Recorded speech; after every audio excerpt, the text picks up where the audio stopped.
সম্মানিত সভাপতি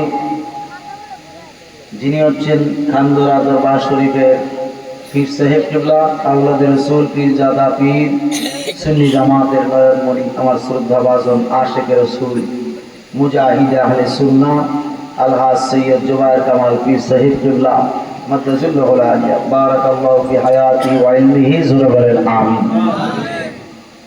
উপস্থিত রয়েছেন যিনি চুনারু ঘাট থেকে আগত বিশেষ অতিথি সুমধুর কণ্ঠের অধিকারী বিশিষ্ট আলিম দ্বীন হযরত মাওলানা আলমগীর রেজা তালুকদার সাহেব মাদ্দাজিল্লাহুল আলিয়া বারাকাল্লাহু ফি হায়াতি ওয়া ইলমিহি জোরে বলেন আমিন। সারা বাংলার আলোড়ন সৃষ্টিকারী যিনি বিশ্ব জাকের মঞ্জিলের খাদেম আমার বাবাজি হযরত মাওলানা মুফতি মাসুকুর রহমান জালালী সাহেব, আরো আছে আলতাবিয়া দরবার শরীফের আওলাদ আশিকে রাসূল মাওলানা আমার বাবাজি নিজামউদ্দিন আলতাবি সাহেব, ওয়াইজিনে কেরামগণের মধ্যে মাওলানা লোকমান হোসেন সাহেব, মাওলানা হাফেজ তানিসুর রহমান সাহেব, মাওলানা হাফেজ জুনায়েদ সাহেব, মাওলানা হাফেজ উসমান সাহেব, মাওলানা সাইফুল্লাহ সাহেব, মাওলানা কারি শাহিদুল ইসলাম ফারুকি সাহেব। মাহফিল পরিচালনা যিনি আছেন হযরত মাওলানা জাহাঙ্গীর আলম সাহেব গিলাতুলি, নাতে রসুল যিনি পরিবেশন করছেন মোহাম্মদ মাহমুদুল হাসান হুসাইনি ধনপুরা, নিবেদক গিলাতুলি পশ্চিমপাড়া সুন্নি প্রবাসী ও যুব সংগঠনের সকল সদস্যবৃন্দ, দিগার ওলামাই কেরাম, তোলাবাই কেরাম, হাজী আজম, মুরব্বী আজম, যুবক বাবারা, ছোট ছোট মাসুম বাচ্চারা, পর্দা নিশিন মাহবুব, আল্লাহ জাল্লা শানুহুর দরবারে কোটি কোটি শুকরিয়া জ্ঞাপন করছি যিনি আমাকে আপনাকে এই বেহেশতের বাগানে আসার বসার তৌফিক দিয়েছেন। মহব্বতে করি আলহামদুলিল্লাহ। কোটি কোটি দরুদ ও সালাম সে নবী পাকের নুরানি কদম মোবারকে যিনি হায়াতুন নবী, জিন্দা নবী, যিনি 24 ঘন্টা উম্মতের কথা বলেন, ঠিক কিনা? বাবারা অনেক আলোচনা শুনছেন, আমি কোরআন শরীফ থেকে একখানা আয়াতে কারিমা তেলাওয়াত করছি। আমি জানি আমার চাইতে আপনারা বেশি জানেন, আমার চাইতে, এটা আমার বিশ্বাস। কেননা ফহিরা যত কোন ওয়াজ করুন যা এর চেয়ে শূন্য জানারা মস্ত করছেন আমরা বেশি জানি, এই কারণে মনে থাকে কথা ঠিক নেই। আজকে থেকে 29 বছর আগে যে ওয়াজ করছি এমন কিতাব মনে আছে? যত কিতাব সামনের দিকে দেখি তত আলোচনা সামনের দিকে পাওয়া যায়, ঠিক কিনা? কিন্তু আগে যেগুলি করছি এগুলি কি মনে আছে? না, যদি টুকটাক কিছু মনে থাকে।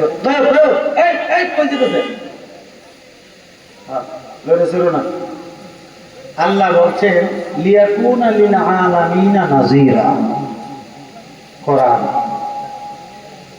আল্লাহ বলেন হাবিব আপনি সবাইকে বলে দেন আমি আল্লাহর নজর যত জায়গায় আছে আপনি রাসূলুল্লাহর নজরে তত জায়গায়। আমার কথা বুঝেন না আপনারা? আল্লাহর নজর নাই এমন কোন জায়গা আছে? হ্যাঁ, এমন কোন জায়গা আছে? রাসূলুল্লাহর নজর মোবারক নাই এমন কোন জায়গা নাই। এই আয়াতের ব্যাখ্যা কি? জগৎ বিখ্যাত তাফসীরের কিতাব তাফসীর রুহুল মাআনি শরীফ আল্লামা আহমদ আলুসি রাহমাতুল্লাহ আলাইহি লিখেছেন, নবীজির বিশিষ্ট সাহাবী হযরত শরীফুদ্দৌলা মাওলা আলী রাদিয়াল্লাহু তাআলা তিনি মজলিসে উপস্থিত লক্ষ লক্ষ সাহাবায়ে কেরামরা নবীজির সামনে। নবীজি জিজ্ঞেস করছে আমার সাহাবীরা তোমরা শোনো, আল্লাহ পাক আমার উপরে যে আয়াত নাযিল করছে দেখো আল্লাহ কি বলছেন। আল্লাহ পাক বলছেন হাবিব লিয়াকুনা লিল আলামিনা নাযীরা, দোস্ত গো আমি আল্লাহর নজর যত জায়গায় আছে, যত সৃষ্টিতে আছে, আপনি রাসূলের নজর মোবারক তত জায়গায় আছে। এখন আমি নবী কি বলি রে সাহাবীরা শোনাও, আমি নবীর নজর যত জায়গার মধ্যে রেখেছি তত জায়গায় আছে, আমার আলীর নজর তত জায়গায় আছে। কেননা আমি আমার আলীকে মারিফতের সম্রাট বানিয়ে দিলাম। আমি রাসূল পর্যন্ত পৌঁছতে হইলে আমার আলীর দরকার লাগবে। আমার আলী ছাড়া আমার কাছে পৌঁছা সম্ভবপর নয়। নবীজি হাদিস শরীফে বলছেন, আনা মাদিনাতুল ইলমি ওয়া আলিউম বাবুহা। আরেক রাওয়ায়াতে লিখেছেন, আনা দারুল হিকমাতে ওয়া আলিউম বাবুহা। আমি নবী হইলাম ইলমের শহর, আর আমার আলী হইল সেই শহরের দরজা। দরজা ছাড়া ঘরে ঢুকে যা? কথা বলে কেউ দরজা ছাড়া ঘরে ঢুকে যা? তাহলে আলীর দরকার আসেনি? এবার হযরতে মাওলানা আলীর কথা শোনার পরে সাহাবায়ে কেরামরা জিজ্ঞেস করলো, আলী নবীজি বলেছে তোমার নজর সব জায়গায় আছে, যত জায়গায় নবীর নজর মোবারক আছে, এই কথার ভিত্তিতে তোমার কি অভিমত? হযরতে মাওলানা আলী বলে, এ নবীর সাহাবীরা শুনে নাও, আমার নবী যেহেতু এই কথা বলছে এটা বাস্তব সত্য। আমি আলী কেন রে, আমার হুসাইনেরও তত নজর আছে, আমার হাসানেরও তত নজর আছে, এবং কিয়ামত পর্যন্ত আমার আওলাদের মধ্যে যারা ওলি হবে, যেমন হুজুর গাউসে পাক যিনি আব্দুল কাদের জিলানী রাহমাতুল্লাহি আলাইহি রাদিয়াল্লাহু তাআলা আনহু বলতে পারবেন সম্মানার্থে, হুজুর গাউসে পাকের নজর সব সৃষ্টিতে আছে। এমন কোন সৃষ্টি নাই গাউসে পাক থেকে না। তার একটা দলিল দিচ্ছি, কিতাবের নাম নুফরাতুল উনস, লিখেছেন খাজা বাহাউদ্দিন নকশবন্দি রহমাতুল্লাহ আলাইহি, নকশবন্দিয়া তরিকা। তিনি লিখতেছেন, ফরমুজান কি জামিন গালমাজারে তায়েফা চুচুফরাইস, ফারসি ভাষায়। তিনি লিখতেছেন, আল্লাহর গোটা সৃষ্টি জগৎটা আমি খাজা বাহাউদ্দিন নকশবন্দির কাছে নয়, শুধু আল্লাহর গোটা সৃষ্টি জগৎটা আল্লাহর ওলি যারা আছে ওলিদের কাছে একটা প্লেটের মতো। কিসের মতো? প্লেটের মতো। আপনার সামনে যদি একটা প্লেট থাকে, প্লেটের চতুর্দিকে আপনি দেখবেন কি দেখবেন না? দেখতে পারবেন কিনা? প্লেটটা সামনে না? তিনি বলছেন, ফরমুজান কি জমিন দর নজরে তায়েফা চুচুফরাইস, तमाम সৃষ্টি জগৎ মানে জমিন থেকে শুরু করে আসমান জমিন যত সৃষ্টি আছে সব সৃষ্টি আল্লাহর ওলিদের কাছে একটা প্লেটের মতো। প্লেটটা যেমন চতুর্দিকে দেখা যায়, ওলিদের কাছে तमाम সৃষ্টি ততটুকু দেখা যায়। তিনি বলতেছেন, হিজ চিরে আজনাজরি সে গায়েব নিস্ত। তিনি বলতেছেন, এই দুনিয়ার মানুষ, আমি খাজা বাহাউদ্দিন নকশবন্দি বলি, আমি খাজা বাহাউদ্দিন নকশবন্দির কাছে আল্লাহর গোটা সৃষ্টি জগৎটা একটা নৌকার মতো। নৌকা যেমন ছোট, আমি বাহাউদ্দিন নকশবন্দির কাছে तमाम সৃষ্টি তত ছোট। তিনি আর বলেন, হিজ চিরে আজনাজরি সে গায়েব নিস্ত, আল্লাহর ওলিদের কাছে সৃষ্টি জগতের চুল পরিমাণ জায়গা গোপন নাই। তাদের কাছে যদি গোপন না থাকে, গাউসে পাকের কাছে কি গোপন আছে? কথা বলেন, কেউ বাজান আছে? কিন্তু গাউসে পাক তো বলছেন বাহাজাতুল আসরার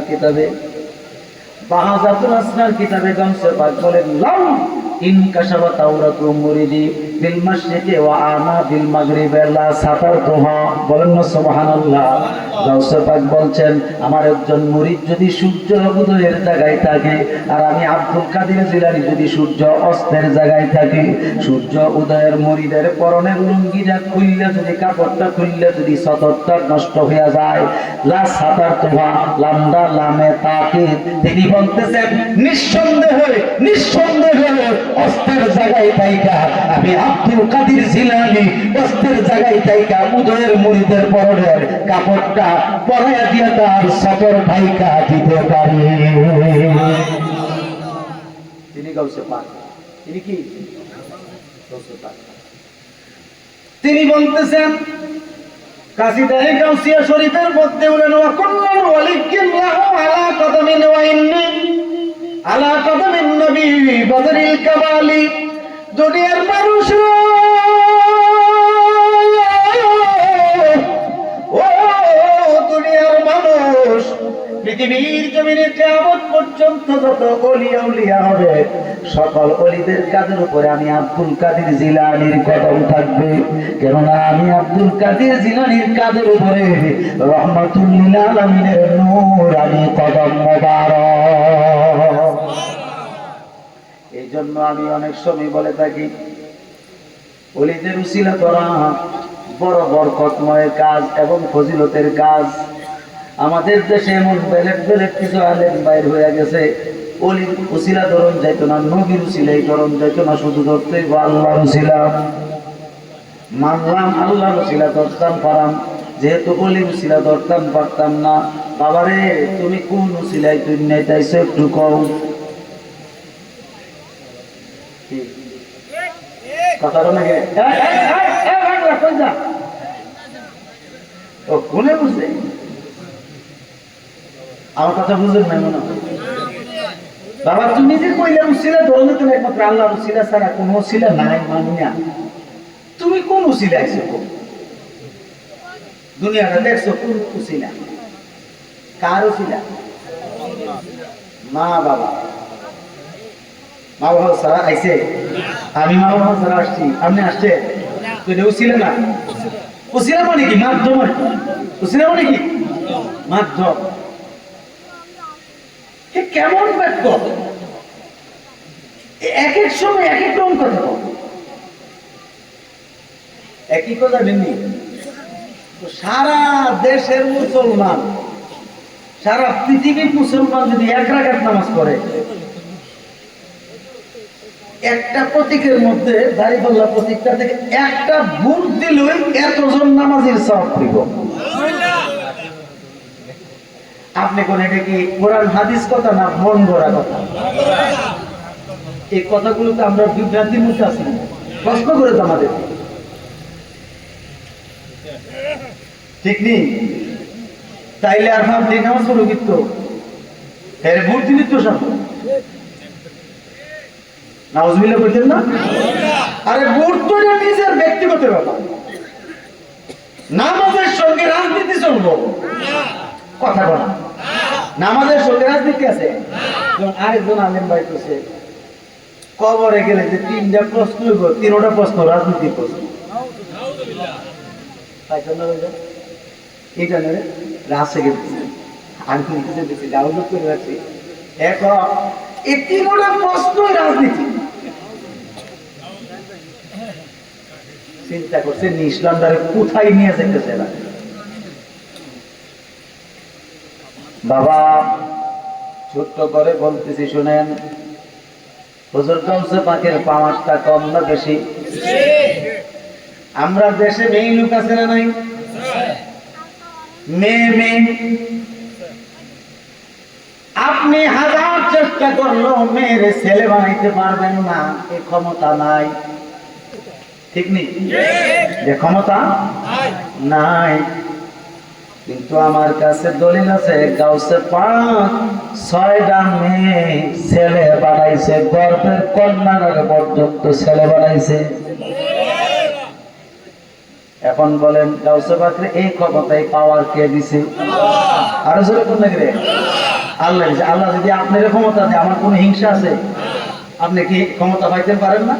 আল্লাহ দান করলে, আল্লাহ যদি দান করে আপনাকে, আপনি ক্ষমতাবান হইলেন, এতে করে তো আমি মুসলিম হই, আমি সুন্নি হইলাম আর মুসলিম হইলাম, আমার লাভ কিনা? কেননা আপনার কাছ থেকে একটা গ্লাস পানি পরালে পেটের ব্যথা ভালো হয়ে যাবে। তো এই আমলটাও তো আপনার জানা নাই, আমার জানা নাই, কিন্তু যে দিছে ফু এর জানা আসেনি। কিন্তু হুজুর গাউসে পাকের জমানায় তিনার বয়স মাত্র 5.5 বছর। কত বছর? 5.5 বছর। এই মাহাজাতুল আসরার কিতাবে আছে ঘটনাটা, একজন মেয়ে লোকের 6টা মেয়ে সন্তান আছে, গর্ভে আরেকটা সন্তান আছে। তো স্বামীরা ছিল একটু মদ মেজাজে, একটু মদ মেজাজি বুঝেননি, মদ খায়, নেশাগ্রস্ত।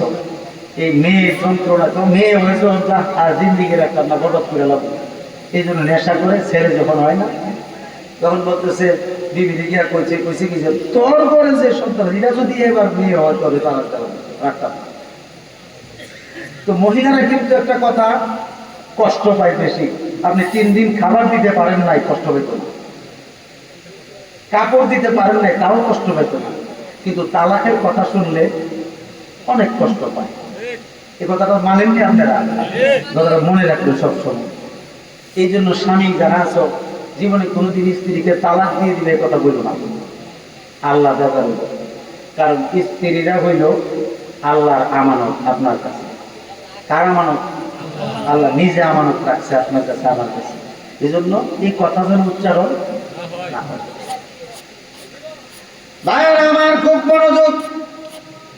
মহিলারা বলছেন কান্নাকাটি করো না, বাগদাদে যাও, গিয়ে দেখবে একজন আল্লাহ ওলি আছে, যার নাম হলো হযরতে আবু সালেহ জঙ্গি মুসা রাহমাতুল্লাহ আলাইহি। বলেন না সুবহানাল্লাহ। বড় একজন বুজুর্গ আল্লাহর ওলি। তুমি যাও, সেখানে কিছু হাদিয়া নিয়ে যাও, দেখবা তোমার দরখাস্ত করা করবা, তিনি আল্লাহর কাছে দোয়া করবেন, আল্লাহ তোমার ছেলে দিবে। কে দিবে? আল্লাহ। এটা আমরা রাখি দেখি না, দেখে সন্তান আল্লাহ। আরে কথা কোনা দেখে ওলিয়া উলিয়ারা কিছু উসিলা করে তদবির করে, দেওয়ার মালিক কে? আল্লাহ। মহিলা গেছে, দুধ নিয়ে গেছে, কলা নিয়ে গেছে, দুধ হইতো ভালো সম্পদ, ঠিক নেই। নেওয়ার পরে দরজায় দাঁড়ানোর আগে যখন যাচ্ছে, হুজুর গাউসে বাড়ির কিনারে তিনি খেলাধুলা দেখতেছেন। অর্থাৎ তিনি খেলাধুলা নিজে করা পছন্দ করতেন না। আমাদের দেশে তো ছোট ছোট ছেলে মেয়েরা খেলাধুলা পছন্দ করে, কিন্তু হুজুর গাউসে পাক শিশুকাল থেকে কোনোদিন খেলাধুলা পছন্দ করতেন না। কিন্তু তিনি দাঁড়ায়া দাঁড়ায়া দেখছেন কে কি খেলে। এই মহিলারা যাওয়ার সময় দেখছেন, তিনি তাকায়া দেখছেন আর মুস্কি আসছেন। যখন মহিলারা গেলেন, দাঁড়াইলেন, হযরত আবু সালেহ জঙ্গি মুসা বলে, মা কি ব্যাপার, আপনি আসছেন কি কারণে? বলেন। বলতেছে, হুজুর আমি কিছু হাদিয়া আনছি, মেহেরবানি করে গ্রহণ করেন। দিছে, সকলকে নিয়ে তিনি হাদিয়াগুলো খেয়ে ফেললেন। বলেন না সুবহানাল্লাহ। কারণ ভূতকলা তো রাখার জিনিস না, খেয়ে ফেলছেন। বলতেছে, মা বলেন। বলতেছে, হুজুর বড় একটা বিপদে পড়ে আসছি। কি বিপদ? আমার ঘরে 6 জন মেয়ে সন্তান আছে, আর এবারে গর্ভের একটা সন্তান আছে। আমার স্বামী বড় বজ্জাত, অর্থাৎ সে আমাকে নানান ধরনের গালিগালাজ করে, মারধর করে, অত্যাচার করে, জুলুম করে। এখন বলতেছে এই গর্ভের সন্তানটা যদি মেয়ে হয় আমার তালাক দিয়ে দিবে। এই মুখটা আমি কারে দেখাবো? আমার মাও নাই, বাবাও নাই, এমন এতিমামি হলো। আপনি দয়া করে আমাকে একটু তদবির করে দেন। বলতেছে, মা তুমি বসো, আমি ভিতর বাড়ি থেকে আসি। ভিতরে গেছেন, ওযু করছেন, 2 রাকাত নামাজ পড়ছেন। নামাজ পড়া মুরাকাবায় বসছেন। মুরাকাবায় বসে দেখতেছে এবারের গর্ভে সন্তানটাও মেয়ে। আল্লাহ বলি দেরি করে নাই, চেহারাটা মলিন করে তিনি চলে আসলেন। চলে আসছেন, আয়েশা বলতেছেন, মা তোমার কপাল বড় মন্দ, তোমার এবারে সন্তানটাও মেয়ে সন্তান হয়েছে। মারে তুমি চইলা যাও, আর কিছু করার নাই। 7 মাস হয়েছে পেটে। কত মাস? বলতেছে, হুজুর আপনি তো আল্লাহর নেই, মেহেরবানি করে একটু দোয়া করে দেন, আল্লাহর সাথে সম্পর্ক আছে আপনার, ভালো সম্পর্ক। একটু দরখাস্ত করলে আল্লাহ আপনার কথাটা মানবে, শুনবে, আমার গর্ভের সন্তান দ্বারে পরিবর্তন করে ছেলে বানাই দিবে। বলতেছে, না না সময় নাই, 3 মাসের ভিতরে যদি আসতে পারতা তাইলে তদবির করা যেত। বলেন না সুবহানাল্লাহ। যাও চলে যাও, পরিবর্তন করার ব্যবস্থা। যেই মাত্রই কথা বললো, মহিলার কি আর আনন্দ আছে? কান্না করতে করতে যখন বাড়ি থেকে বের হয়ে যায়, আমার গাউসে পাক মহিলার সামনে এইভাবে দাঁড়াইছে, মা একটু দাঁড়ান, দুইটা কথা আছে আপনার সাথে। বয়স মাত্র 5.5 বছর। কত বছর? বলতেছে বাবা তুমি কে? বলে আমার নাম আব্দুল কাদের। বলনা সুবহানাল্লাহ। বলতেছে বাবা তুমি আগলাইয়া দাঁড়াইছো কেন, শাখার সামনে কেন দাঁড়াইলাম? ডাক দিয়ে বলে মা আমি দেখতে পাইলাম কিছুক্ষণ আগে আপনি কিছু দুধ কলা নিয়ে আল্লাহর ওলির দরবারে গেলেন হাসি আনন্দের মাঝে, এখন কেন কান্না নিয়ে যাচ্ছেন, কারণটা কি? বলতেছে বাবা তুমি এটা বুঝবা না, তুমি ছোট মানুষ। বলতেছে মা মনে কিছু যদি না নেন একটু বলেন, আমি আপনাকে হেল্প করার সহযোগিতা করার চেষ্টা করব। বলতেছে বাবা এই অবস্থা, এই জন্য আমি গেছিলাম। তিনি বলছেন আমার কোনো ছেলে সন্তান নাই, সব মেয়ে। তিনি বলতেছেন মা আল্লাহর ওলিরা তো কোনোদিন ঋণী থাকে না, কারো কাছে ঋণী থাকে না। আপনি একটা কাজ করেন, আল্লাহর ওলির কাছে আবার যান, আবার গিয়া বলবেন আল্লাহর ওলি আপনার সাথে আল্লাহর সম্পর্ক ভালো আছে, আপনি যদি একটু দোয়া করেন আল্লাহ আপনার দরখাস্ত কবুল করবে, আপনার সন্তানরা পরিবর্তন করার ক্ষমতা আল্লাহর আছে। আল্লাহর আছে না? কথা বলেন আছে না? তো আল্লাহর আছে, আপনি দোয়া করতে অসুবিধা কি?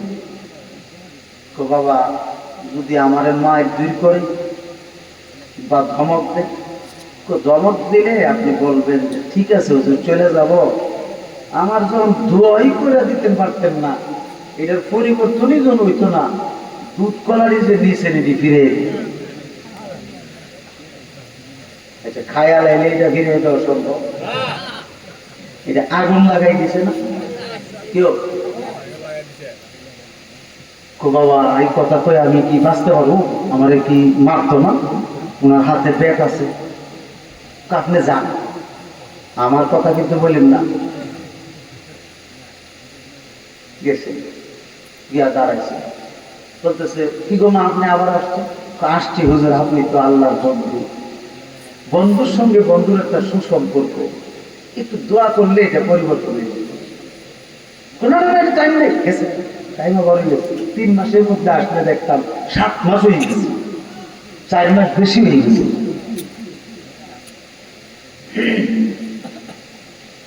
আমার বাইরে খুব মনোযোগ। এবার মহিলাটা বলছে তাইলে দেরি করে লাভ না হয়, আমার দুধ কলাটি ফিরাইয়া দিয়া দে তো চলে যাই। তাই দুধ কলা খাই বেশি তা করতে দেবো, এটা না দিতে পারলে এই দিওতে আমার ফিরে পড়ছে আবু সালেহ জঙ্গি মুসা এই কথা তো বেবি জানতো না, নিশ্চয়ই কোন পণ্ডিতে এ খুসা দিয়ে দিছে। কি করা যায়? ধরে নিয়েছে, বলতেছে মা সত্য করে বলো তোমার এই কথাটা কেনা শিখে দিচ্ছে, যদি না বলো দেখছো নিজে স্যাং সিংয়ে দেখি। বলতেছে হুজুর আমার মেয়ে না একটা ছোট ছেলে আমার শিখে দিচ্ছে, আমার কি দেখাইতে পারবা? চলো গিয়ে আঙ্গুল দিয়ে দেখাইছিল, এই ছেলেরা আমার দেখাই দিছে, এই বিষয়গুলো বলে দিছে। এ তো আমার ছেলে আব্দুল কাদির। তো বাবা আব্দুল কাদির তুমি এই কথা বলছো? তো জি আব্বা বলছি তো, কারণ গৌসে পাকের জীবনে মিথ্যা নাই। কথা বলে না, গৌসে পাকের জীবনে 1 সেকেন্ডের জন্য মিথ্যা নাই, কিন্তু আমরার মধ্যে মিথ্যা, মিথ্যা ফার মিথ্যা, কাইতে কই মিথ্যা, বইয়া কই মিথ্যা, খাইয়া কই মিথ্যা, শুইয়াও কই মিথ্যা। আছে না ভাই? কত যে মিথ্যা গোড়াম রয়ে গেছি বেড়ে নিতে। বলে জি আব্বা বলছি। কেন বললাম? আপনি আল্লাহ বলি, তার কাজও যদি আপনি না করে দেন, দুধ কলা খেলেন কেন? ফিরে দিলেন। আচ্ছা বাপের সামনে যদি ছেলে কথা বলে, বাপের রাগ আসবে? রাগ আসবে? এই রাগের মাথায় গাউসে পাকের বাম গালে, কোন গালে? বাম গালে একটা থাপ্পড় দিছে তিনার আব্বা। এতে কি কোনো অন্যায় হয়েছে? অন্যায় হয়েছে না। বাপের ছেলেদের মারতেই পারে, শাসন করতেই পারে। একটা তাৎপর দিচ্ছেন, দেওয়ার পরে এইভাবে গাউসে পাক করে রাখছে, বলেন না সুবহানাল্লাহ। তিনি কান দেয়া বলে, আব্বাজান আপনি তো কোনোদিন আমারে মারেন নাই, আমার আম্মা জানও কোনোদিন আমাকে ধমক দেয় নাই, আপনি আমারে কেন মারলেন? আমি এই প্রশ্ন আপনাকে করব না। এই কথা বলার পরে হুজুর গাউসে পাকের আব্বাজান আরেকটা থাপ্পড় দেওয়ার জন্য হাতটা উঠাইছে। তোমার এত বড় সাহস, এই বাজে কথা কেন মহিলারে শিখাইয়া দিলা? হুজুর গাউসে পাক একটা চিৎকার দিয়ে বলে, আব্বাজান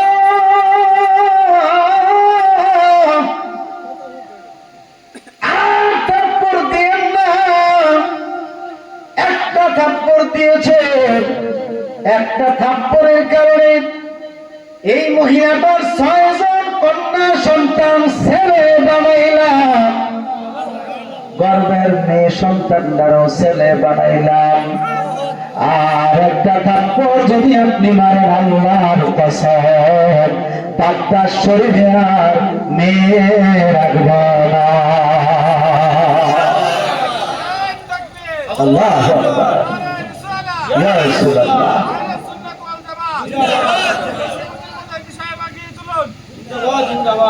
অলিদের অলি যিনি গাউসুল আজম জিলানী, অলিদের অলি তিনি গাউসুল আজম নাম জানি, বাগদাদে কুতুবে রহমানি, বলেন বাগদাদে কুতুবে রহমানি, বলেন অলিদের অলি তিনি গাউসুল আজম নাম জানি, অলিদের অলি তিনি গাউসুল আজম নাম জানি, বাগদাদে কুতুবে রহমানি, বলেন বাগদাদে কুতুবে রহমানি।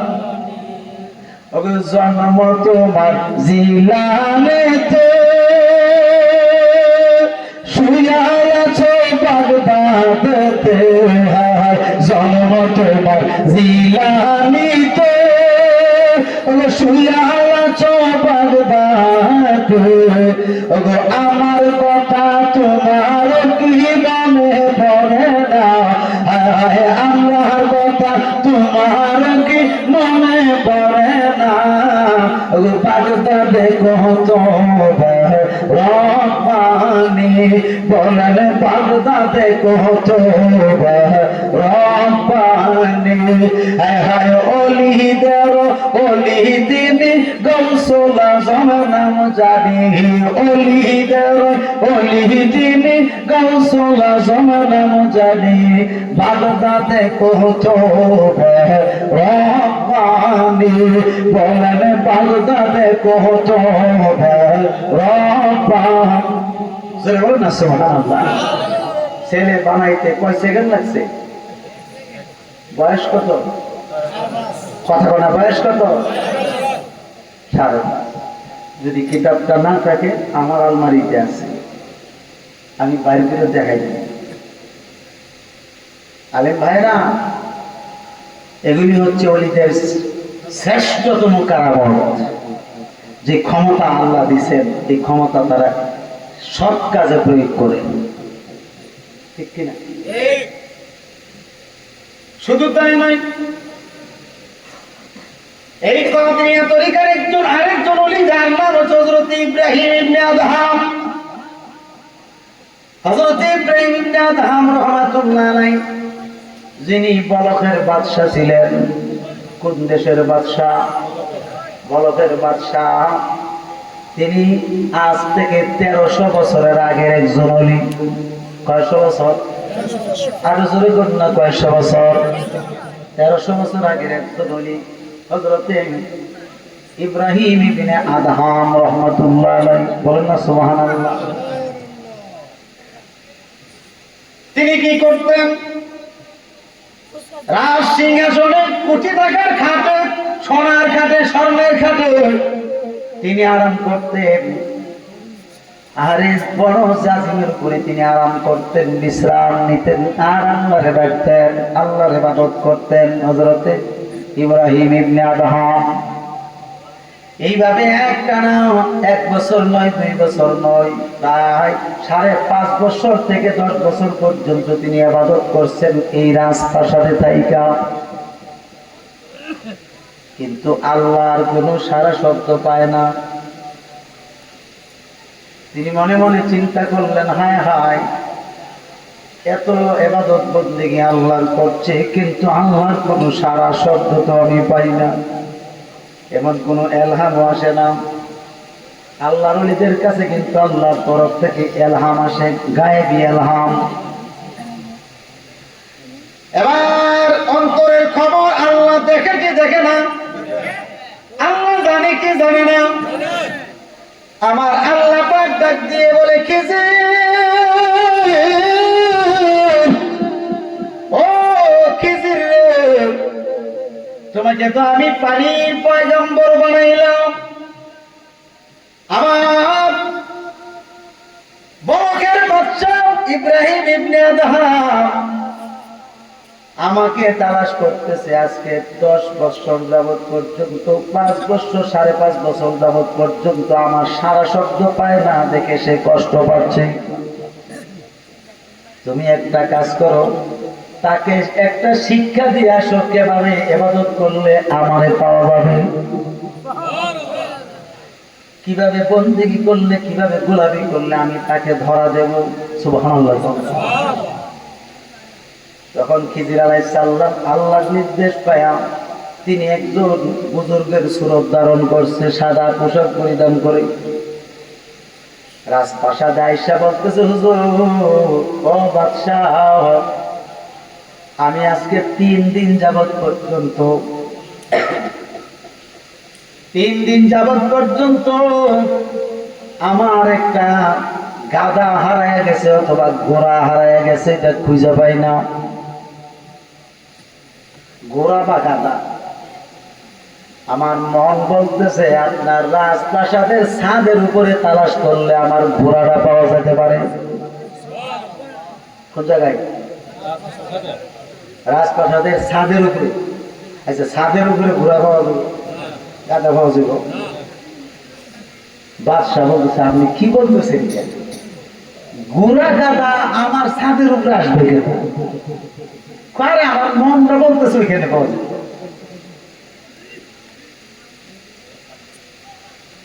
আশ্চর্য হয়েছে না বিষয়টা? আপনার বিল্ডিং আছে, বিল্ডিং এর ছাদ আছে, আমি যদি বলি আমার একটা ছাগল ছাদের উপরে হারাই গেছে, গা, কথাটা কি মানান না বেমানা? বলকের বাদশা, বলকের বাদশা, সুবহানাল্লাহ, কত বড় বাদশা ছিলেন তিনি। স্বর্ণের খাটে থাকতেন, জাজি বিছনা খুব দামি ছিল। আচ্ছা ঠিক আছে, চলেন ছাদের উপরে। এবার ছাদের উপরে গেল, গিয়া তালাশ করতেছে, কি ব্যাপার, পাইতেছে না? পাওয়া যেতেছে না। ছাদের উপরে কেমনে আপনি গাধা হইবেন বা ঘোড়া হইবেন, যে কিভাবে সম্ভব? এবার হযরতে খিজির আলাইহিস সালাম তিনি বুজুর্গের সুরত ধারণ করে গিয়া মুস্কি হাসি হাসতেছে। জিজ্ঞাসা করছে, হুজুর আপনি হাসেন কেন? বলতেছে, বাচ্চা শোনো, আমি যদি আমার হারানো ঘোড়া বা গাধা আপনার ছাদের উপরে না পাই, ছাদের উপরে যদি ঘোড়া গাধা হারানোটা যদি অসম্ভব হয়, তাহলে আপনি বলকের বাদশা হইয়া স্বর্ণের খাটে শুইয়া আরাম আরাম আয়েশের মধ্যে কেমনে আল্লাহ খুঁজা পাইবেন? আপনি যদি আল্লাহ খুঁজা পাইতে হয়, এ আরাম আয়েশ ত্যাগ করেন। গোস হইতেছে, বুঝি না? বুঝলি যে আল্লাহ ধরে নিল নাকি? না না না, সত্য ঘটনা বলতে, আরাম আয়েশের মধ্যে আল্লাহ বলবে না। আমি খাজা গরিবে নওয়াজের জীবনী পড়ছি, তিনি একটা চাটাই বিছাইয়া, চাটি বুঝেননি? ওখলার চাটি, যে চাটায় বিছাইয়া তিনি এটাতে শুয়ে থাকতেন। আল্লাহ একদিন জিজ্ঞেস করলো, ও মাইনুদ্দিন, এত কষ্ট করো আমার জন্য, একটু আরাম করো। আল্লাহ, আপনারে পাইতে গেলে এটা ছাড়া সম্ভব না। সুবহানাল্লাহ বলতেন না?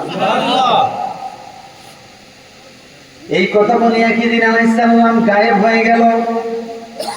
হযরত ইব্রাহিম ইবনে আদহাম রাহমাতুল্লাহ আলাইহি তিনি বুঝতে পারলেন, হায় হায়, তিনি সাধারণ কোনো মানুষ ছিলেন না, নিশ্চয়ই তিনি আল্লাহর পয়গম্বর অথবা খিজির আলাইহিস সালাম হবে। এবার তিনি কি করছেন দেখেন, এই রাজপ্রাসাদ অন্য একজনের দায়িত্ব দিয়া আহারে তিনি এখান থেকে বের হয়ে চলে গেছেন। নারায়ে তাকবীর, নারায়ে রিসালাত, নারায়ে কাসিয়া। বিশাল হুজুরের আগমন, হযরত মাওলানা সৈয়দ জুবাইর কামাল বিশাল হুজুরের আগমন, আওলাদ রাসূলের আগমন, আল্লাহর বন্ধুর আগমন, আল্লাহর ওলির আগমন। সবাই বলেন মারহাবা, আরো জোরে বলেন মারহাবা।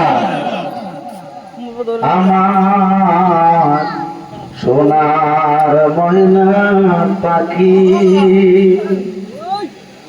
কোন দেশে গেলা উইরা রে, দিয়া আমায় ফাঁকি রে, আমার সোনার।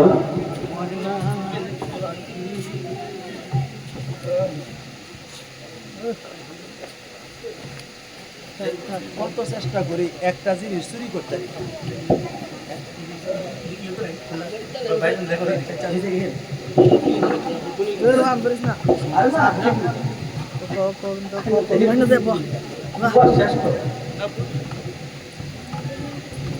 আমি কত চেষ্টা করি লোকের থেকে একটা জিনিস চুরি করতে, আমরা পারেন না, সেই দিই চুরি করতে। কত সুন্দর ভালো আতর লাগাই, আতর চুরি করতে কই যে রাখে। বাবা সৈয়দ বংশের মানুষ, নবীর বংশের মানুষ, তারা অনেক দাম আল্লাহর কাছে, আল্লাহ রসুলের কাছে। একটা উদাহরণ দিই বোঝার জন্য।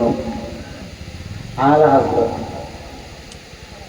তিনাকে একটা জায়গায় দাওয়াত করছে, পালকি পাঠাইছে। কি পাঠাইছে? পালকি। তো পালকিতে লোক কতজন লোকে কাঁধে নেই? কমসে কম 4 জন, পিছনে 2 জন, সামনে 2 জন, 4 জন ছাড়া পারত না। তো আলা হযরত যখন নিতে আসছে, আলা হযরত পালকির উপরে বসছে, ভিতরে বসছে। বসার পরে কাঁধে নিয়ে যখন হাঁটতে শুরু করছে, মনে হয় 10 কদম কি 12 কদম হাঁটছে। তিনি ডাক দিয়ে বলছেন, পালকি থামাও। সুবহানাল্লাহ বলবেন না? কি করো? পালকি থামাও। পালকি থামাইছে, বলতেছে এখানে নামাও। নামাইছে, ডাক দিয়ে বলে, বাবা আমি তো এই পালকি দিয়া যাইতে পারবো না। বলে, কেন পারবেন না হুজুর? আপনার যদি এইভাবে না নিয়ে যায় আমাদেরকে শাস্তি দিবে। আর হযরত কান্না শুরু করে দিছে, আমি পালকি দিয়ে যাব না, তবে আপনাদের কাছে একটা বিষয় জানতে চাই। আপনাদের 4 জনের মধ্যে একজন আওলাদে রাসূল আছেন? কেননা আমি আওলাদে রাসূলের খুশবু নবীজির খুশবুর সঙ্গে মিল পাই। সত্যি করে বলেন, আপনাদের মধ্যে কে আছেন আমার নবীর বংশের মানুষ? একটু দয়া করে বলেন। তখন একজন ব্যক্তি কান্না করতে করতে বলছে, হুজুর আমি আওলাদে রাসূল। আপনি বুঝলেন কেমনে? বলতেছে, আপনার শরীরের খুশবুতে আমি আওলাদে রাসূলের ঘ্রাণ পাইছি। আপনি মেহেরবানি করে পালকিতে উঠে আমি আহমদ রেজা আপনাকে কাঁধে করে নেব। আওলাদ রাসূলের দাম আছে না নাই? জোরে বলেন না, আছে না নাই? যতদিন দুনিয়ার জমিনে বেঁচে আছে খেদমত করে যান, নবী খুশি হবেন, আল্লাহ খুশি হবেন, ইমাম হাসান হুসাইন খুশি হবেন, খাতুনে জান্নাত খুশি হবেন। আমি যে কথাটা বলেছিলাম বলকের বাদশার কথা মনে আসেনি? তিনি বাদশাহী চাই না, বনে জঙ্গলে চলে গেছে, আর বাদশাহী করবে না, আল্লাহ হওয়ার জন্য জঙ্গলে চলে গেছে। একটানা 12 বছর, কত বছর?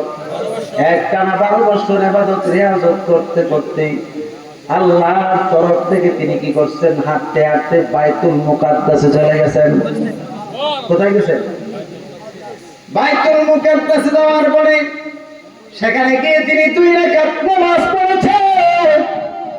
2 রাকাত নামাজ পড়ার পরে তিনি আনন্দে উৎফুল্ল হয়ে বলতেছে, আল্লাহ কত জায়গায় কত নামাজ পড়লাম, এত তৃপ্তি এত শান্তি আমি কোন জায়গায় পাইলাম না। এই কথা বলার পরে তিনি কি করছেন? এই বাইতুল মুকাদ্দাসের ভিতরে থাইকা নামাজ পড়ার নিয়ত করে ফেলছেন যে আমি আর বাইতুল মুকাদ্দাস থেকে বের হব না। কিন্তু তখনকার নিয়ম ছিল, বাইতুল মুকাদ্দাসের নিয়ম ছিল দিনের বেলা দরজা খোলা রাখবে, রাত্রের বেলা এশার নামাজের পরে আর দরজা খোলা রাখবে না। আমাদের দেশে তো নিয়ম আছে, কারণ আমাদের দেশ হইল সুরের দরে, কথা ঠিক নেই। আর বাইতুল মুকাদ্দাসের বিষয় ছিল ইহুদিদের ডরে। কার ডরে? কারণ ইহুদিরা কাজ হলে কি জানেন, ওই বাইতুল মুকাদ্দাসের ভিতরে ঘোড়া গাধা এবং উট দুম্বাইটা বাইন্দা রাখো, পেশাব করতো, পায়খানা করতো, নাউজুবিল্লাহ বলতেন না, এমন হাড়াসের হাড়াস ইহুদি, ইহুদির গোষ্ঠী। যারা ইহুদির কাছে বিক্রি হয়েছে তারা কোনদিন ইমান থাকতে পারবে না। আমি দেখেছি বড় বড় ইমাম, এহানো টেটু, এহানো টেটু, পিঠে টেটু, গলার টেটু, ইহুদি নকশা লাগাই রাখছে। ইমাম বানা যাচ্ছে, ইহুদির ইমাম বানা যাচ্ছে দিয়া নামাজ পড়াইতো। এগুলি তো ইন্টারনেট উঠতেছে আর আর্মিরা ধরতেছে। আমার ভাইয়েরা কিন্তু দেখতেছে যে মসজিদ বন্ধ করে দিবে, মুসল্লি যারা ছিল তারা নামাজ শেষ হলে বের করে দেয়। তিনি কি করছেন? লক্ষ্য করে দেখছেন এই মসজিদের কর্নারে অর্থাৎ কাগজের বড় বড় বাক্স আছে, কাগজের বড় বড় বাক্স, অর্থাৎ সলার চটের মতো, সলার চটের মতো বড় বড় সলার চট। তিনি কি করছেন? ওই সলার চটের ভিতরে লুকাইয়া গেছেন। বলেন না সুবহানাল্লাহ। তিনি নিয়ত করছেন আর বাইরিতেন না, নিয়ত করে বলাইছেন বাইরিতাম না, মইরা গেল না। এবার তিনি লুকাইয়া গেছেন। এই এই মসজিদের খাদেম যারা ছিল তারা সুন্দর করে মসজিদটা তালা দিয়ে চলে গেছে। এরপরও তিনি বের হন নাই। চিন্তা করছেন এখন যদি বের হয় হয়তো কেউ দেখে ফেলতে পারে, বের হব না। রাত্র যখন 12টার পর হয়ে গেল, 12টার পর হয়ে গেল, তখন 5 জন ব্যক্তি, কজন? 5 জন ব্যক্তি মসজিদের ভিতরে নামাজ পড়ার জন্য এই সলার চট টান দিয়া বিছাইছে। বলেন না সুবহানাল্লাহ। এই যে টাইনা টাইনা সলার চট আনতেছে, ইব্রাহিম ইবনে আদহাম বলেন, মনে মনে চিন্তা করেন, হায় হায় এখন মনে হয় আমি ধরা পড়ে যাব, হায় হায় আল্লাহ তুমি হেফাজত করো। এবার তিনি লুকাইয়া রয়েছেন। বন্ধু, যখন সলার চট বিছাইয়ে যখন তারা রিয়াজত করতেছে, ইবাদত করতেছে, ইবাদত বন্দেগী যখন শেষ হলো, ওজিফা পড়তে আরম্ভ করছে, বলতেছে হুজুর সলার চট বিছাইয়া তো আপনার নামাজ কালাম পড়লাম, এখন সলার চট কি করব? বলে সলার চটের জায়গায় তোমরা থাকো, কেননা তোমরা ভাই বোনা এই মসজিদে আকসার ভিতরে আমরা 5 জন ছাড়া আর কেউ নাই, আরো একজন আছে। আরেকজন মানুষ আছে, হুজুর কই? খারে আছে। হযরত ইব্রাহিম ইবনে আদহাম রাহমাতুল্লাহ আলাইহি তিনি মনে মনে চিন্তা করলেন, হায় হায় ধরা পড়ে গেছে, আর রেখে লাভ কি? এবার বের হয়ে বলতেছে, হায় হায়, কত ইবাদত বন্দেগী করছি, কোন ইবাদত তো আমার কাছে ভালো লাগছে না। কেন জানে বাইরে ইবাদত কইরা শান্তি খুঁজে পাই না, এখানে 2 রাকাত নামাজ পড়ে শান্তি পাইছিলাম। ভাবছিলাম এই মসজিদ থেকে আর বের হব না। হুজুর, আমি ইব্রাহিম ইবনে আদহাম আপনাদের খেদমতে হাজির। আমি এর তথ্য জানতে চাই, কেন আমার এইরকম হলো, নামাজ পড়ে কেন শান্তি পাই না বাহিরে? বলতেছে, শোনো নাও, তোমার একটাই কারণ, তুমি এমুক বাজারে গিয়েছিলা, এমুক দিনে তুমি এমুক বাজারে গিয়েছিলা, ওইখানে গিয়ে খেজুর কিনে আনছিলা, ঠিক কিনা বলো? জি হুজুর, খেজুর কিনে আনছিলাম। খেজুর কেনার সময় যখন খেজুরগুলো মাপতেছিল, একটা মাপের থেকে অর্থাৎ পাল্লা থেকে একটা খেজুর নিচে পড়ে গেছিল।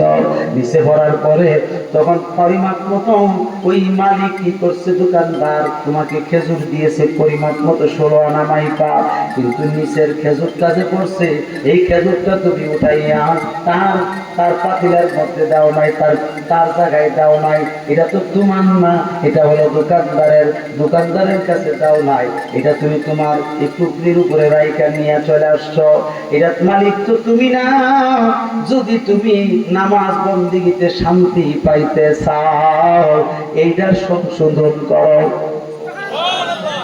এবার তিনি কি করছেন খেজুরের ব্যাপারে?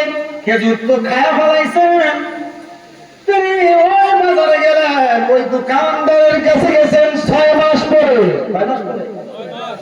6 মাস আগে খেজুর খাইছে, গেছে কোন সময়? 6 মাস পরে। 6 মাস পরে গিয়ে দেখে ওই দোকানদার দোকানদারি করছে।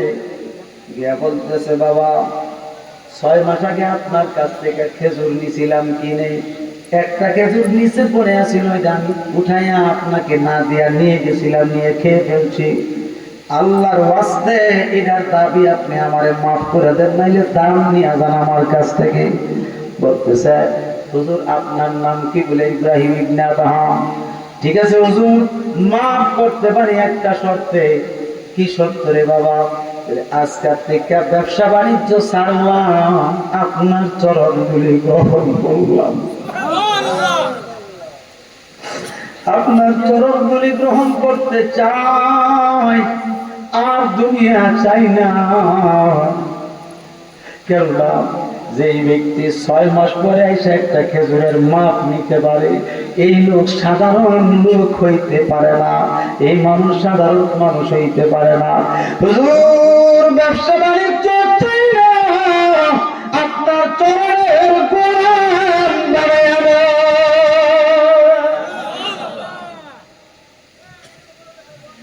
সঙ্গে সঙ্গে আর দেরি করে নাই, এই দোকানদারি বন্ধ করে দেয়া, এগুলি ফেলে দিয়ে আল্লাহর ওলির শরণাপন্ন হয়ে আল্লাহর ওলির সহবতে তাইকে আল্লাহর বন্ধু হয়ে গেছে। এখন বলেন, আল্লাহর বন্ধু ভালো না দোকানদার ভালো? কথা বলেন, কি ভালো? বন্ধু হওয়া ভালো না? তো বন্ধু কি দোকানদারি করিয়া? কত মিশা কথা আছে দোকানদারি। আল্লাহ কসম, হুজুর, এই কাপড়টা আমার এত কিনা, ঠিক নেই? আপনি যদি নিতেন চান, আপনার লেগে 50 টাকা লাগে। কসমটা কাটছে কার? একটু ভাবলো না যে কার কসমটা কাটলাম? খালি আল্লাহর কসমটা খেলা।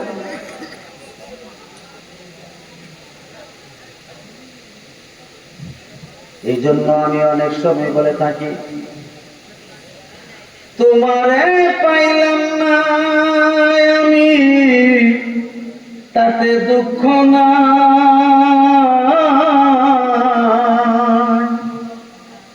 আমি যে তোমার হইয়াছি, এই ভেবে সুখ পাই।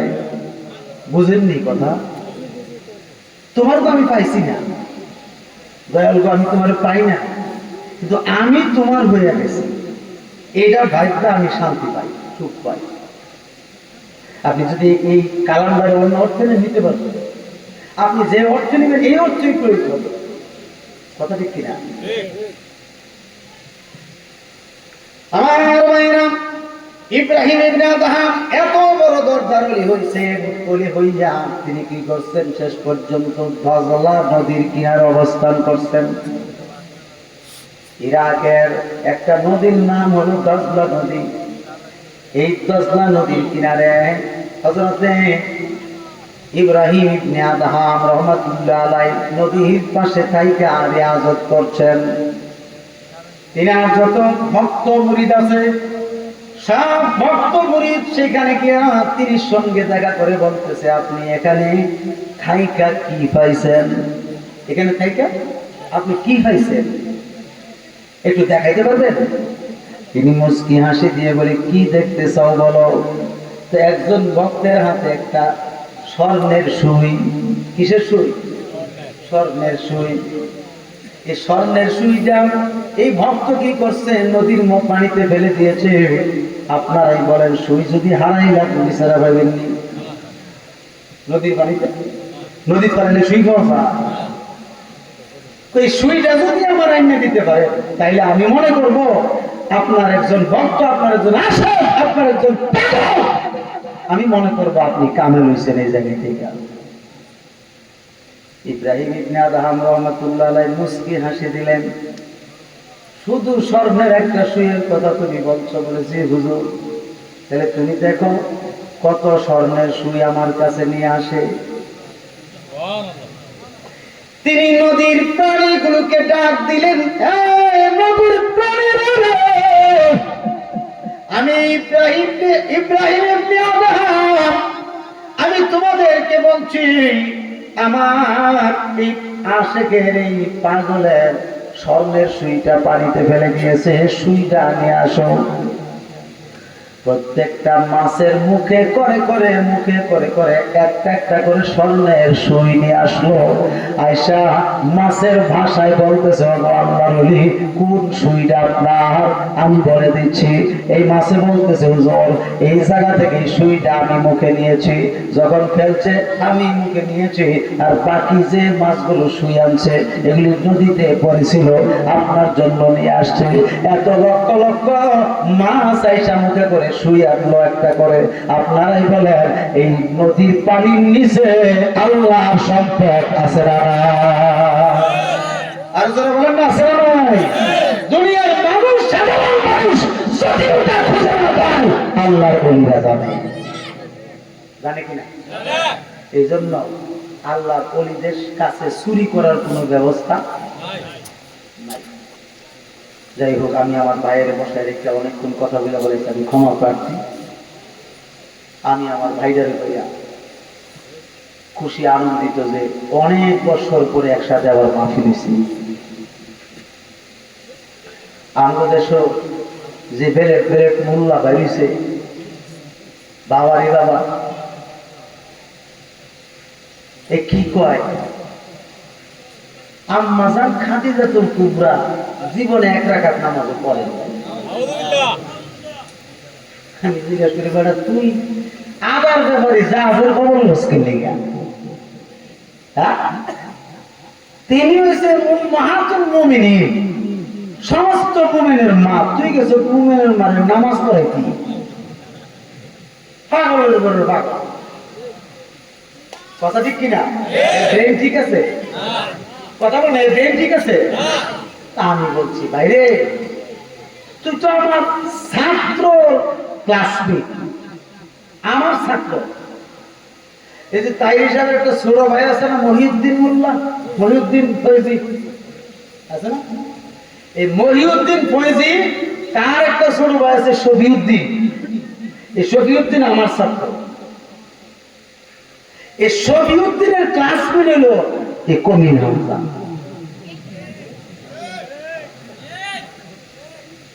আমি করেছি তারে ফাঁকনা ভর্তি করতাম, তার মাথা ঠিক করে আলো।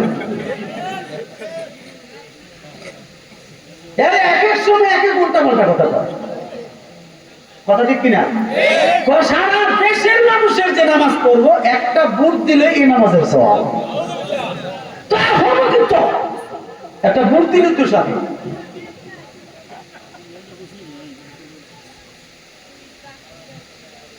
তারে সাপোর্ট করে এমন কিছু কুলাঙ্গার আছে, আসেনি?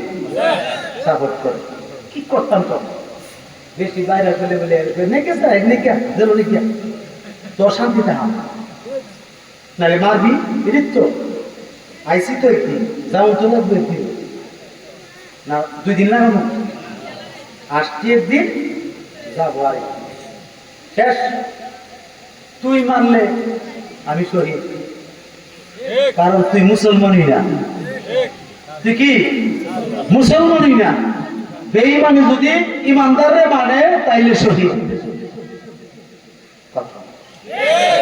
তো কিসের ভয় শহীদের কোনো কবর আযাব আছে শহীদের কোনো দুজক আছে শহীদ জান্নাতি বাপ দাদার সিনানায় সানমুল্লার বিয়াই হ্যাঁ এর মধ্যে বলে কত শহীদ বেরিয়ে গেছে মানুষ খুন করিয়া কার বাপ করেছিল একবার মনে করে জানিনি এর আঘাত থেকে বুড়া পর্যন্ত গেলে কারণ আগের মতো তো আর গাইলি না এখন আগের মতো গাইলে আগে আগে তো ভেবে গেছি এখন কেন ভেবে গাইলে না গাইলে নাকি রে ব্যাটাসি সামান আছে সামান সামান দেখবেন যত মানুষ আমরা শুয়ে দেখছে আমরা শুয়ে দেখ এটা সামান ব্যাটাসি গাইলে ওটা এই জন্য আপনার হুজুর বলছেন গাইল ছেড়ে তো আগে যে ব্যাটাসি নিয়েছে এটা ইমান মজবুত রাখতে পারবেন যতক্ষণ পীরের চরণে থাকবে মুর্শিদ ছাড়বেন একটা উদাহরণ দিই জঙ্গল এই মহিষের পাল আছে ছাগল বকরির পাল আছে গবর পাল আছে না ছাগলের পাল আসেনি কি সুন্দর সুন্দর ছাগল তাজা তাজা এটি যদি একসাথে চলে বাঘে সিংহে ধরতে না মানে আলাদাও একটা ফাঁক করে ধরে না ঠিক নেই ঠিক তদ্রুপ আমরা সুন্নি মুসলমান যদি একত্রে থাকি বেঈমানে আমরা কিছু করতে পারি হাত তুলে কম তুই হাত তুলে কম উচ্চ কণ্ঠে কম আর যদি আলাদা হয়ে যায় তাইলে নেকড়ে বাঘের মতো সিংহের মতো খাবারটা ধরবো দুইটা বেঈমান বানাই দেবো এই জন্য আমি সবসময় বলি মাহফিলে বিভিন্ন মাহফিলে যতক্ষণ আপন আপন মুর্শিদের চরণে থাকবেন ততক্ষণ ইমানদার হইয়া থাকতে পারবেন এছাড়া আর কোনো সুযোগ কারণ এরা কিন্তু পীর মুরিদিরে আগে হারাম ঘোষণা করছে কেন জানেননি ইডারে যদি নিষিদ্ধ করতে হয় হেরা বিজয়ী হিসেবে কারণ ইডার মধ্যে দল বেশি মানুষ বেশি কথা ঠিক কিনা কারণ হচ্ছে কি এটার মধ্যে মানুষ বেশি হওয়ার কারণ হলো মুমিন মুসলমান বেশি কমি মুসলমান হইতে পারে না এখন থাকলে কথা বুঝেননি এই জন্য যতক্ষণ পর্যন্ত মুর্শিদের চরণে থাকবেন ততক্ষণ আপনি মুমিন থাকবেন কেউ বেঈমান বানানোর সুযোগ নাই কারণ আমরা এসে গেলেন বাজান এমনি এমনিতে কত হয়েছে কিতা করতাম তখন আমাদের বাঁধে যেটা করবো এই দুই কথা কোন ঠিক কিনা বলে এমুকে করছে নবী বলে মানিক তৈরি একটা বলে বানাইছে দেখিতাম তখন আমাদের বাজার এসে গেছেন না বাজার এই যে কিতা এই কথাটা যে কইলো তো বাবা রে এরা হইলো অভাব কারণ ইমান নেই ইমান নাই ইমানের অভাব এই জন্য এরা এই ধরনের কথা কয় আহলে সুন্নাত ওয়াল জামাতের আকীদা হচ্ছে নবী নূরের নবী তখন তো বলেন আপনার বাপের কথা আপনি মানতেন না আপনি মুর্শিদের কথা আপনি মানতেন না এই জন্য বলছে আপনি মুর্শিদের চরণে যতক্ষণ থাকবেন আপনি মুমিন হয়ে থাকবেন ইমানদার থাকবেন এছাড়া আর বাচ্চা তাহার কোনো সুযোগ নাই আরো লাগবো কি বাজার লাগবো আমলে আউলিয়া এভাবে বলে না না শব্দ হবে আদবে আউলিয়া কিসে আউলিয়া আদবে আউলিয়া বেয়াদবে শয়তান বেয়াদবে কি শয়তান যতক্ষণ মুর্শিদের সামনে থাকবেন মানে আদবের সাথে থাকবেন আর কোনোদিন পীর মুর্শিদের সামনে নফল নামাজ পড়বেন না কথা মনে বুঝাতে পারছি না পীর মুর্শিদের সামনে নফল বন্দেগী করবেন না ফরজ ওয়াজিব সুন্নাতের মুআক্কাদা আদায় করবেন কিন্তু নফল বন্দেগী করবেন না কারণ নফলের চাইতে কোটি কোটি গুণ পাওয়ারফুল হচ্ছে মুর্শিদ এই জন্য সাবধান তরিকতের সবকের দৃষ্টিকোণ থেকে বললাম, যতক্ষণ পীরের চরণে থাকবেন আল্লাহ রাসূল আপনাদেরকে সেভ করবেন। আল্লাহ পাক আমাদের সকলকে মুর্শিদের চরণে থাকার তৌফিক দান করে, সকলে করেন আমিন। আমার কথায় ব্যবহারের দিকে কষ্ট হয়ে থাকেন, আল্লাহ রাস্তা আমাকে মাফ করে দিবেন। আমার জন্য দোয়া করবেন। আমি আমার ভাইজানের কাছে আমার আব্বা হুজুরের জন্য দোয়া চাই। এরপরে গতকালকে আমার এক বাবাজি, আমার এক আশেক ছিল, গতকালকে জানাজা করে মাটির নিচে দাফন করলাম। এরপরে আমার দুধ মা ছিল একজন, যার বুকের দুধ আমাকে পান করাইছিলেন, তিনিও ইন্তেকাল করছে আজকে থেকে প্রায় 5 দিন আগে। এইভাবে সকলের জন্য দোয়া চাই। আমার ভাইজানের কাছে দোয়া করবেন, আমার জন্য দোয়া করবেন। আমি তো দেখতেই পাচ্ছেন মা বাবা হারায় এতিম একটা অসহায় সন্তান।